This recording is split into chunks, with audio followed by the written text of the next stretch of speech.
Mahon Oko Bakari Koulibaly.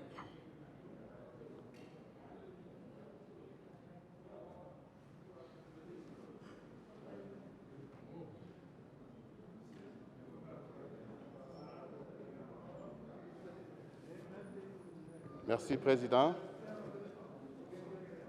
Je tiens à renouveler mes remerciements à l'ensemble de mes honorables collègues députés pour avoir honoré l'Assemblée nationale, qui est par sa composition la représentation de l'assentiment du peuple souverain.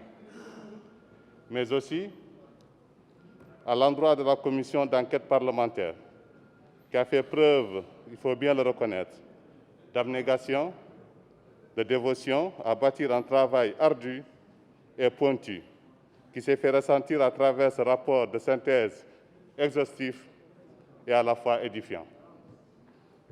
Monsieur le Président, honorables députés, en dehors de toute considération politique voire politicienne, notre démocratie a connu un certain recul dans toutes ses formes parce que le pacte moral qui régit le contrat social entre citoyens et pouvoir politique ne fut pas respecté. C'est-à-dire le contrat passé entre tous les citoyens et le pouvoir politique précédent. En tant que citoyens, nous passons un accord avec les pouvoirs publics que nous choisissons. Nous disons ceci: nous te confions la responsabilité de nos intérêts, la responsabilité du bien commun, la responsabilité de faire prospérer la société, selon les principes d'honneur, de fraternité et de justice.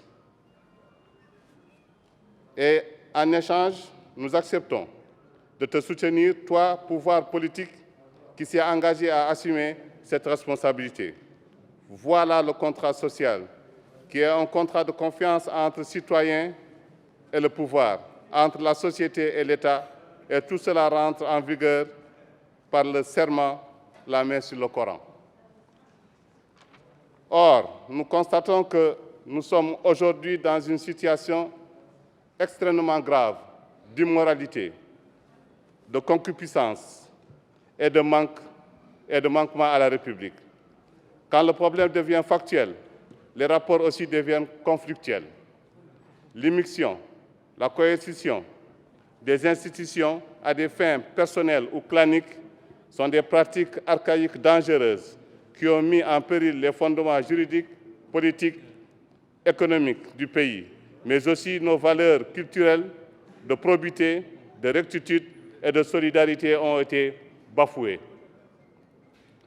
C'est pour toutes ces raisons qu'il faudrait rétablir la confiance entre le peuple et les institutions, et cela passera nécessairement par le respect des règles démocratiques, c'est-à-dire la séparation des pouvoirs. Monsieur le Président, honorables députés, un homme d'une grande sagesse doublé d'une riche expérience des affaires de l'État, qui n'est plus de ce monde, paix à son âme, il s'agit de feu Excellence M. Eli Ould-Alaf, disait qu'il reste convaincu que le peuple mauritanien serait prêt à suivre tout gouvernement qui prouve qu'il travaille pour lui sans aucune difficulté.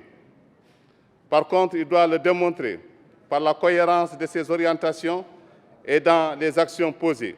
Il poursuit sur le fait que le manque de confiance entre le peuple et les gouvernants résulterait du manque de leadership et d'engagement politique.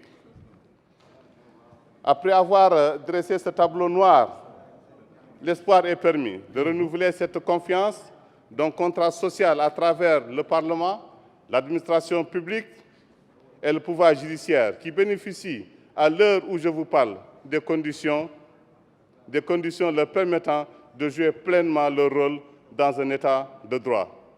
Ceci a été une promesse de campagne de son Excellence le Président de la République, Mohamedou Cheikhou Qazouani, devenu un fait par sa neutralité. Je vous remercie.